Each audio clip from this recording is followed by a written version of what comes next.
আসসালামু আলাইকুম আমার আপুরা ভাইয়ারা, কেমন আছেন সবাই? আশা করি সবাই সুস্থ আছেন, ভালো আছেন। আলহামদুলিল্লাহ আমরা সবাই, আমার ফ্যামিলি সহ সবাই সুস্থ আছি, ভালো আছি।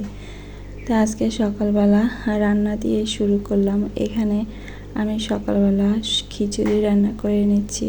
তো এখানে পেঁয়াজ, মরিচ, টমেটো সব কিছু কেটে নিয়েছি। আর এই যে সরিষার তেল দিয়ে খিচুড়িটা রান্না করব। এখানে রসুন বাটা দিয়ে দিব, তারপরে লবণ দিয়ে দিব। তো প্রতিদিনের মতন আপনাদের কাছে একটাই কথা বলি, একটা লাইক, কমেন্ট, শেয়ার করে দিয়ে যাবেন। আর যারা আমার নতুন বন্ধু তারা অবশ্যই একটা সাবস্ক্রাইবার করে দিয়ে যাবেন। এখানে দেখেন আমি হলুদ, মরিচ সব কিছু দিয়ে ভালোভাবে কষিয়ে নিচ্ছি। তারপরে চালটা দিয়ে দিব। এখানে একটা আলু, মসুরির ডাল দিয়ে দিছি, চাল দিয়ে দিছি। ভাতের চাল দিয়ে আমি খিচুড়িটা রান্না করতেছি। তা আপনাদের সাথে শেয়ার করব আজকে আমাদের বাড়িতে কে আসছে। আসলে উনি যে আসছে উনি আমাদের বাড়িতে বেশি আসে না। আজকে অনেক দিন পর উনি আমাদের বাড়িতে আসছে, প্রায় 1 বছর হবে আসছে। যাই হোক, অনেক রিকোয়েস্ট করলাম থাকার জন্য, কিন্তু উনি থাকে নাই, চলে গেছে। এই যে দেখেন এখন খিচুড়িটার চালটা কষানো হয়ে গেছে। এখন পানি দিয়ে দিব, তারপর ঢাকনা দিয়ে দিব। প্রেসার কুকারে রান্না করলে হয় কি তাড়াতাড়ি হয়ে যায়, শর্টকাট হয়ে যায়। যে ধনিয়া পাতা দিয়ে দিব। তা আমার খিচুড়িটা হয়ে গেছে।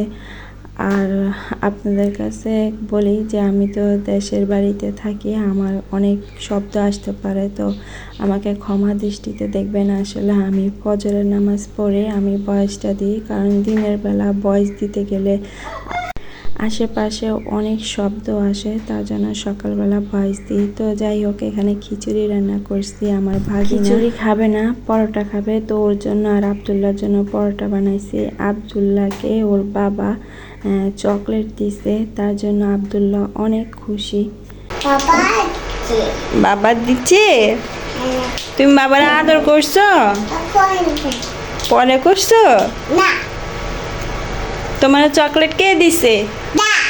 বাবা দিছে? যাই হোক, আব্দুল্লাহ আস্তে আস্তে কথা বলা শিখতেছে। আসলে ছোট, এখনও কিছুই বলতে পারে না। যদি ওর বাবা আসে বাজার থেকে, তাহলে ওর বাবার কাছ থেকে চকলেট আদায় করে নেবে। এই যে আব্দুল্লাহ অনেক খুশি, বাবা দিছে, বাবা দিছে এই কথাই বলতেছে। তো এই যে আব্দুল্লাহর বাবাকে খিচুড়ি দিলাম। এখান দিয়ে আমি দুধটা গরম করে নিচ্ছি, আর আমিও খেতে বসে গেছি। আব্দুল্লাহ তো খিচুড়ি খাবে না, একটু ঝাল পরিমাণ দিছি, কারণ অনেক দিন ধরে ইচ্ছে করছে যে একটু ঝাল খাবো। তাই যাই হোক, এখানে ঝাল দিছি। আর মাছটা ভেজে নিচ্ছি, সিমটা বসিয়ে দেব, রান্নার প্রস্তুতি নিয়ে নিলাম নাস্তা খেয়ে। আর কে আসছে বলি, আমার ফুপু শাশুড়ি। উনি আসেন আমাদের বাড়িতে তেমন, তো আমাদেরকে আজকে দেখতে আসছে, অনেক ভালো লাগছে। তারপরে ওনাকে বলছি আজকে ফুপু আজকে একটা রাত থাকেন, উনি থাকে নাই, অনেক খারাপ লাগছে। আসলে আত্মীয় স্বজন যদি আমাদের বাড়িতে আসে অনেক ভালো লাগে। এই যে দেখেন আমি এখান দিয়ে সিম বসিয়ে দিয়েছি, আর এখান দিয়ে মুরগার মাংসটা রান্না করে নিচ্ছি।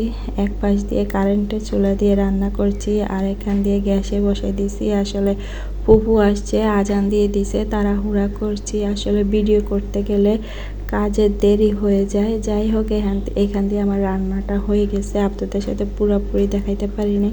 এখানে আমি ডাল রান্না করছি, ভাত রান্না করছি, আর এই যে সিম দিয়ে, আলু দিয়ে, মাছ দিয়ে রান্না করছি।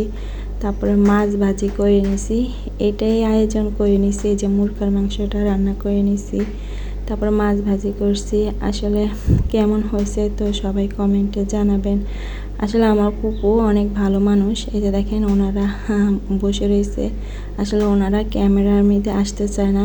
আমার ফুপু ওমরা করছে, তো সবাই আমার ফুপু শাশুড়ির জন্য সবাই দোয়া করবেন, আল্লাহ যেন ওনাকে সুস্থ রাখে। যাই হোক, আমার ছেলেটা জানে কি হয়েছে, 11টা বাজে ও ঘুমাই গেছে। শরীরটা মনে আমার ছেলেটার খারাপ, তো সবাই আব্দুল্লাহর জন্য দোয়া করবেন, আল্লাহ যেন ওকে সুস্থ রাখে, ভালো রাখে। যাই হোক, এখান দিয়ে আমার ফুপু শাশুড়িদেরকে ভাত দিয়ে দিছি, ওনারা খাচ্ছে। তো এই যে একজন মিসকিন আসছে, ওনাকে আমি ভাত দিছি ডাইনিং টেবিলে বসিয়ে, তো উনি খাচ্ছে। আসলে আমরা তো সবাই মানুষের জন্য।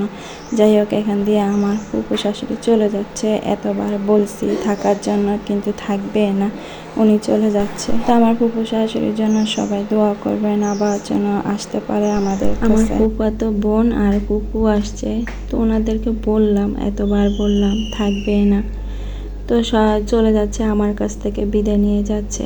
তো সবাই ভালো থাকবেন, সুস্থ থাকবেন, সামাজিক জীবনের সাথে থাকবেন, আমাদের জন্য দোয়া করবেন। আল্লাহ হাফেজ, আসসালামু আলাইকুম।